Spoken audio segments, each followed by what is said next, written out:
Morning everyone, how are you all? कैसे हैं आप सब? All good? लाइफ बढ़िया चल रही है? बस बढ़िया ही चलती रहे, right?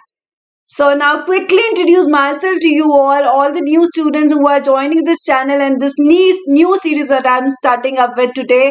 So it's my introduction for you students. Bachcho, I'm Shifa Gupta. I've done MBA and I did a job in Gale Research as research analyst. But after a little while, I started preparing for UPSC studies. Yes, I was a UPSC aspirant, and while preparing for my UPSC studies, bachcho, I developed so much interest in social science subjects, particularly that now I have decided to impart my knowledge with you all. I feel so knowledge gained is best when it is shared. So here I am. बच्चों आप समझ लो, ये teacher वारे न्यारे कराती है बच्चों के और आगे भी कराती रहेगी. So इसको do not forget to like, follow and subscribe this channel if you want to guarantee your full marks in social science. For social science में आपके सारे फंडास और कॉन्सेप्ट्स क्लियर होने वाले हैं and in a very very easy way. Right, now I welcome you all to my new series from this channel, Crack Social Science. It's for the students of class 9th and 10th. I will be discussing each chapter of all the social science subjects, politics, history, geography and economics in detail, and I will not be missing even a single point. बच्चों तो बच्चों आप समझ लो, this is the one stop destination for all your problems and issues related to social science. आपके कोई भी doubts है social science से रिलेटेड तो इसको फॉलो सब्सक्राइब करना नहीं भूलना. Right, so shall I start with the first session of this series? It's for the students of class 9th. Yes बच्चों, I am starting with the history. बहुत बच्चों को लगता है हिस्ट्री बहुत डिफिकल्ट है, हिस्ट्री समझ में नहीं आती है. अरे भाई क्यों समझ में नहीं आती है? History is just like a story. Trust me बच्चों, it's just like a story. I am sure आपके पेरेंट्स ने आपको बहुत सी स्टोरी सुनाई होंगी. फॉक्स की स्टोरी, क्रो की स्टोरी, कैट्स की स्टोरी, और आपके माइंड में बैठ गई होगी. ऐसे ही समझो, आज आपकी टीचर एक थोड़ी सी बड़े लेवल की स्टोरी आपको सुनाने जा रही है और आपके दिमाग में बैठने वाली है और आपको first chapter of history, the French revolution, बहुत इजी वे से क्लियर होने वाला है. Right, so all excited, all get up. Shall I start? Give me a thumbs up. Right, तो बच्चों जैसे कि स्टोरीज कुछ शुरू होती हैं विद राजा एंड रानी, मेरी भी स्टोरी शुरू होती है राजा और रानी से. The French society during the late 18th century. बच्चों 18th सेंचुरी को समझना जरूरी है, सेंचुरीज ना बैकवर्ड जाता है. तो 18th सेंचुरी है तो मतलब 1700 टू 1800 वाला पीरियड. तो उस टाइम पे क्या कौन था राजा, कौन थी रानी? Let's have a look. In 1774, Louis XVI of the Bourbon family of kings. उस टाइम में ना डायनेस्टीज होती थी, तो डायनेस्टी बर्बन डायनेस्टी से बच्चों लुई 16 राजा बना. He ascended the throne of France. He became a king. He was barely 20 years old. सोचो 20 ईयर के बच्चे को और पूरी फ्रांस हाथ में थमा दी जाए. And he got married to Austrian princess Marie Antoinette. उसकी शादी भी हो गई. तो एक था राजा, एक थी रानी. यहां से शुरू होती है हमारी कहानी. चलो, so what were the French conditions, economic conditions at that time? Let's have a look. बच्चों France was constantly getting involved in wars. wars में involved था तो उसके कारण उसके रिसोर्सेज कंप्लीटली ड्रेन हो गए थे.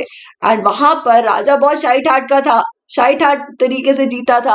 रानी भी, they were living extravagant luxurious life. So there was a high maintenance cost of court and of the at the palace of Versailles. Palace of Versailles जहां पर राजा रानी रहते थे. एंड और तो और बच्चों France supported the 13 American colonies to gain independence against enemy from enemy Britain. आपका दुश्मन, फ्रांस का दुश्मन था उस टाइम पे ब्रिटेन, क्योंकि उसने कॉलोनीज को कैप्चर किया हुआ था. तो उस कॉलोनीज को बचाने के लिए दुश्मन का दुश्मन आपका क्या होता है? दोस्त होता है ना. तो वही बात हुई, फ्रांस ने अमेरिकन कॉलोनीज को सपोर्ट किया अगेंस्ट इट्स एनिमी ब्रिटेन. अब जब फ्रांस वॉर में सपोर्ट कर रहा है तो बच्चों वॉर में पैसे तो लगेंगे. तो क्या हुआ कि war added over 1 billion livre debt. अब ये लिव्र क्या है? उस टाइम पे फ्रांस की करेंसी थी. तो बच्चों 1 बिलियन लिव्र डेट चढ़ गया, कर्जा चढ़ गया, वॉर पे इतना पैसे लगे कि फ्रांस के ऊपर कर्जा 1 बिलियन लिव्र डेट चढ़ गया, और ऑलरेडी 1 बिलियन लिव्र था तो टोटल हो गया 2 बिलियन लिव्र डेट। तो बच्चों क्या हालत हो रही होगी फ्रांस की राजा की। तो ऊपर से बच्चों जो स्टेट लेंडर्स होते हैं, स्टेट कहते हैं कंट्री को, अब जो स्टेट लेंडर्स हैं उन्होंने भी अपना इंटरेस्ट रेट बढ़ा दिया टू 10%। 10% उन्होंने अपना इंटरेस्ट रेट कर दिया, तो हाँ राजा तो हो गया परेशान। राइट है बच्चों।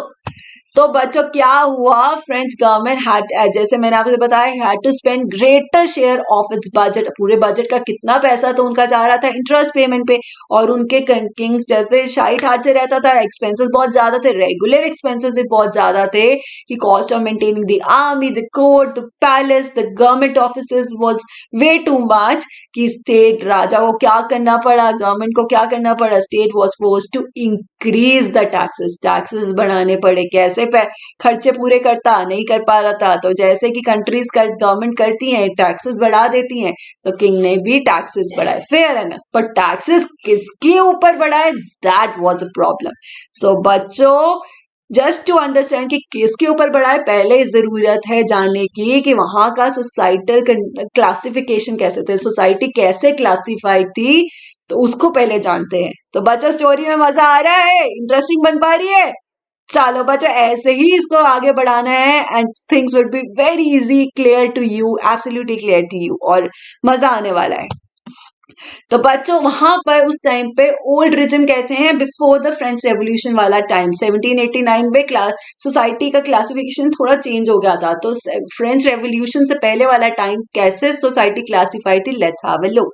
उस टाइम पे बच्चों फ्रांस की जो सोसाइटी थी ना, that was divided into estates. It's states में डिवाइडेड थी, the first state, the second state and the third state. अब ये फर्स्ट स्टेट के अंदर आ रहे थे क्लर्जी पीपल। क्लर्जी कौन होते हैं, the priest, the monks, the religious head. Second estate के अंदर बच्चों आगे नोबल्स, राजा, राजा की extended family.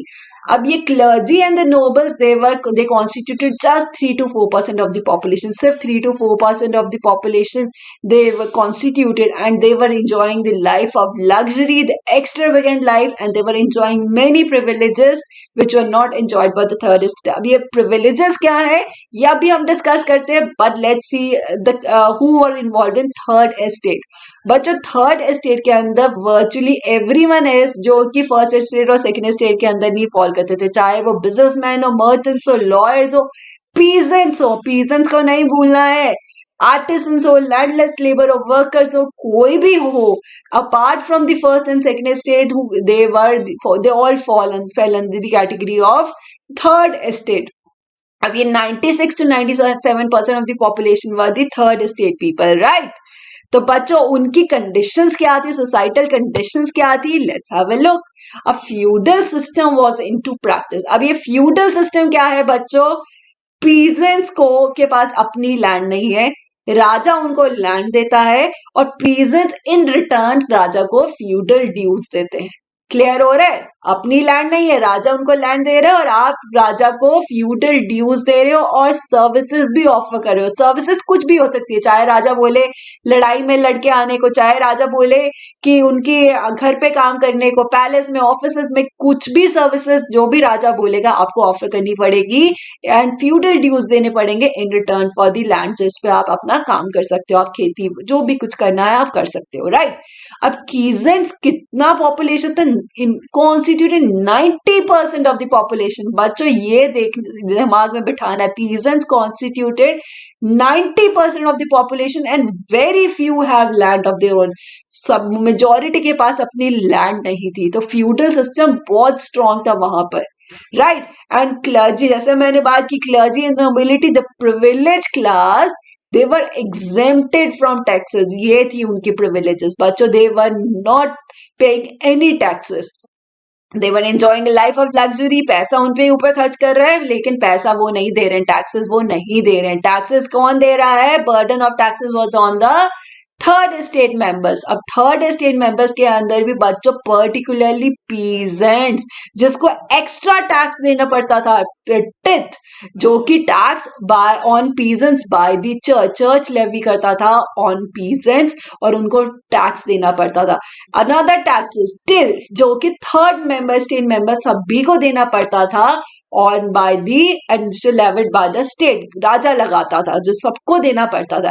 And there were several indirect taxes on basic essential item. बच्चों नमक चाहिए होता है कि नहीं चाहिए होता, सबको चाहिए नमक खाने को, तो नमक पर भी टैक्स लग दिया। Salt, tobacco, basic essential items पर भी टैक्स लग गया। तो आप सोचो पीजेंट्स की हालत क्या हो रही होगी। समझ आ रहा है बच्चों? Peasants who did not have land of their own, they were paying feudal dues and they constituted 90% of the population. They were paying all the taxes, majority of the taxes, teeth till and many indirect taxes. तो अब सोच लो कि क्या हालत हो रहा होगा peasants का। 90% ऑफ द पॉपुलेशन, बच्चों remember this.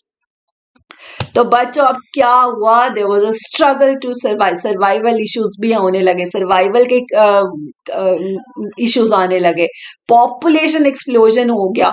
From 1752 French revolution population बढ़ती जा रही है, एक्सप्लोजन होता जा रहा है, लेकिन क्या हो रहा है अल्टीमेटली, फूड ग्रेन्स है नहीं, शॉर्टेज हो रहा है फूड ग्रेन्स का, डिमांड बढ़ रही है सप्लाई नहीं है, तो लॉ ऑफ डिमांड क्या होता है, डिमांड बढ़ेगी सप्लाई नहीं है तो prices of the basic goods will increase. तो there was increase in the prices of bread. अब आप बच्चे बोलेंगे कि मैम ब्रेड के प्राइस बढ़ गए, bread was their staple diet. बच्चों अब peasants who constitute 90% of the population, उनको तो बेसिक खाना चाहिए ना। तो अब सोचो ब्रेड के ही, उनके बेसिक एसेंशियल आइटम्स के ही पैसा रेट बढ़ गए और ऊपर से ऊपर इतने टैक्सेस उन पे लग रहे हैं, तो क्या उन पर बीत रही होगी। एंड जैसे बात कर रहा है कि वेजेस तो उनके फिक्स है, labours wages are fix by the owners, so income did not meet the expenses. Income से बच्चों एक्सपेंसेस नहीं मीट कर जा रहे, जिसको और कह देते हैं हम लो रियल वेजेस। अब ये लो रियल वेजेस क्या है, just explain you with the help of example. Suppose एक पीजन है, उसके पास वो ही was earning just 100 rupees, 100 rupees उसकी इनकम है, राइट। अब 100 रुपीज से one bread used to cost 20 rupees, right. तो अब एक ब्रेड 20 रुपीज की, तो कितनी ब्रेड्स ले सकता है, 5 ब्रेड्स ले सकता है। 20 रुपीज की एक ब्रेड 5 ब्रेड्स लेगा तो 100 रुपीज उसके यूज हो जाएंगे, राइट। तो अगर वो ब्रेड का प्राइस बढ़ गया फ्रॉम 20 to 25, अब वो कितनी ब्रेड्स ले पाएगा, जस्ट 4 ब्रेड्स 100 रुपीज से। तो basically when your weight is fixed, your income is fixed and the prices of the goods increase, तो आपकी परचेजिंग पावर कम हो जाती है, आप परचेज उतना नहीं कर पा रहे। पहले आप 5 ब्रेड्स ले पा रहे थे, अब आप 4 ब्रेड्स ले पा रहे थे। तो this is called the low real wage. और इससे क्या हो रहा है बच्चों, there was a widening of rich poor divide gap, rich were getting more richer and the poor were getting extremely poor. और सिचुएशन वर्स कब होती थी, जब वहां पर सूखापन आता था या बहुत ज्यादा बर्फ पड़ जाती थी, जिससे कि इतनी फसल नहीं उग पाती थी, जो हार्वेस्ट कम होती थी। हार्वेस्ट कम होगी, ग्रेन्स आउटपुट इतना नहीं प्रोड्यूस होगा, डिमांड ज्यादा है, फिर वही प्राइसेस बढ़ेंगे। तो बच्चों that led to the subsistence crisis. बच्चों सब्सिस्टेंस क्राइसिस क्या होता है कि इतनी एक्सट्रीम सिचुएशन जब आपको बेसिक एसेंशियल आइटम्स ही आपको नसीब नहीं हो पा रही है, मतलब आपको बेसिक सर्वाइवल इश्यूज ही आने लग गए, दैट लेड, उसको कह देते हैं subsistence crisis. So I hope now you can all very well imagine what peasants was going through at that time, right. तो स्टोरी समझ में आ रही होगी, आई एम श्योर। सो बच्चों अब स्टोरी में आया ट्विस्ट। अब ये ट्विस्ट क्या था, पीजेंट्स को सपोर्ट करने के लिए आ रहे हैं, इमर्ज हो रहे हैं middle class from the third state group. अब आपको क्या लगता है, पीजेंट्स और वर्कर्स ने रिवोल्ट नहीं किया होगा? किया था उन्होंने रिवोल्ट, लेकिन बच्चों उनके पास कितने मीन्स, उनके वैसे ही उनके सर्वाइवल इश्यूज ही हुए हुए हैं, उनका जीने के उनके लिए मुश्किल हुआ है, तो कितना उन्होंने रिवोल्ट करना और कितने लार्ज स्केल पे कर पाएंगे, नहीं कर पाएंगे ना। तो बच्चों वो उनके, चाहे उन्होंने थोड़ा बहुत रिवोल्ट भी किया, पर वो कोई भी काम फ्रूटफुल नहीं हुआ। तो बच्चों कौन आए एंड में, group within the third estate, जिनको कहते थे prosperous middle class, they emerge कैसे, with the access to education and new ideas. अब ये न्यू आइडियाज क्या है, ये अभी हम डिस्कस करते हैं। तो बच्चों इस 18 सेंचुरी लेट 18 सेंचुरी में मिडिल क्लास इमर्ज हो रही है, पैसे उनके पास आ रहे हैं through trade and through manufacturing different goods. तो पैसे उनके पास आ रहे हैं, they were getting more educated and they were aware of the fact and they did not support the idea of privileges by birth. उनको लग रहा था कि हम मेहनत कर रहे हैं, हम पैसे कमा रहे हैं, हम we are getting more educated, तो क्लर्जी और नोबल्स को क्यों इतनी प्रिविलेजेस मिल पा रही हैं, privileges by birth. They did not like this idea और उनको आइडियाज और उनको मिल रहे थे। They supported the ideas of freedom, equality, सबको इक्वालिटी मिलनी चाहिए, प्रिविलेज क्लास नहीं होना चाहिए। And they supported opportunities for all, सबको अपॉर्चुनिटीज मिलनी चाहिए, राइट। अब ये बच्चों आइडियाज किसने इनके दिमाग में बिठाए? The philosophers. फिलोसफर्स कौन होते हैं बच्चों? जो आइडियाज शेयर करते हैं लोगों के सामने, चाहे आपको पसंद आए ना पसंद आए, but they support the ideas that they and they put forward their ideas in front of everyone, right? तो बच्चों फिलोसफर्स थे वहां पर, John Locke, Rousseau and Montesquieu, they became so popular and उनके आइडियाज लोगों को पसंद आने लगे। The middle, specially the middle class, they were the educated class and they supported the ideas of the philosophers. तो ये एजुकेशन और ideas ने मिडिल क्लास को थोड़ा सा जागरूक कर दिया, राइट।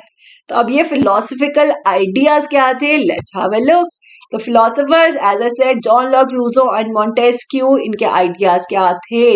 जॉन लॉक ने बच्चों आइडिया दिया two treatises of government. He एक तो उसने बोला he rejected the doctrine of divine, कि राजा भगवान नहीं है, राजा कोई ये नहीं है, राजा भी हम में से ही कोई इंसान ही है, तो राजा को भगवान का स्टेटस नहीं देना है। And he rejected, he declined the absolute right of the monarch. ये नहीं है कि राजा ने जो बोल दिया वही सत्य है और वही बेस्ट है। नो, राजा should not, the king should not have the absolute right. जो उसने बोला वो नहीं, वही हो वो गलत है। He should not have the absolute right, the monarch, right. Rousseau ने भी बच्चों थोड़ी सी जॉन लॉक वाली बात ही की। He propose the formation of government, government बननी चाहिए based on the social contract between people and their representatives. People, लोगों के और रिप्रेजेंटेटिव्स के बीच में एक सोशल कॉन्ट्रैक्ट बनना चाहिए, जिससे कि, और ऐसे ही गवर्नमेंट फॉर्म होनी चाहिए। राजा के पास एब्सोल्यूट राइट नहीं होनी चाहिए, ऐसा नहीं होना चाहिए। और बच्चों मोंटेस्क्यू ने क्या बोला? He propose the division of power, the power should not be concentrated in the hand of just one person. राजा के हाथ पे ही पूरी पावर कंसंट्रेट नहीं होनी चाहिए। The power should be shared, divide होनी चाहिए amongst three groups, executive, judiciary and legislative. तो बच्चों ये आइडियाज क्या आपको लग रहे हैं कि आज भी ये अडॉप्ट हुए हैं सारी country? They were beautiful beautiful ideas and they were given in late 18th century and इतने ब्यूटीफुल हैं बच्चों कि ये अभी भी ये these are widely accepted in all the countries of the world, right. चलो अब बच्चों क्या हुआ, ये आइडिया जो फिलोसोफर्स ने दिए इतना एंगर जनरेट कर दिया लोगों के मन में कि अब शुरू होगा बॉइलिंग पॉइंट। तो बच्चों ideas of philosophers they spread like a wave, they were discuss extensively, हर जगह डिस्कस होते थे, in saloons, coffee houses and newspapers, everywhere that ideas used to be discussed. Or the peasants who contributed 90% of the population, 90% constitute करते हैं बच्चों population, they were not able to read and write, तो उनके लिए सुनाए जाते थे, loudly सुनाए जाते थे, they were read aloud those ideas in groups for people who could not read and write. तो बच्चों सबके अंदर फीलिंग्स आ रही हैं कि जो सोसाइटल सिस्टम है ये सही नहीं है, ये गलत है। तो जब इवेंचुअली जब लुई 16 ने सोचा कि मैं टैक्सेस बढ़ाता हूं, तो बच्चों गुस्सा तो आना ही था, right. So when Louis XVI planned to impose taxes, it generated anger and protest among people, and they were against the system of privileges. They did not accept the fact that the first state and second state are enjoying so many privileges. They are not paying taxes, and above that they are living a life of luxury. तो बच्चों गुस्सा तो आना ही था। अब ये boiling point कब आया? This I will discuss in my next session. So you have to see the next session, bachcho. Do not miss and not forget to like, subscribe and follow this channel. I will be making French revolution way too easy and simple for you all to understand. बच्चों आपके बारे न्यारे होने वाले हैं, सो बाकी जो मर्जी हो जाता हो जावे बच्चों, पर अगली क्लास ने मिस करनी, राइट? चलो good bye, keep smiling and have a fantastic day ahead.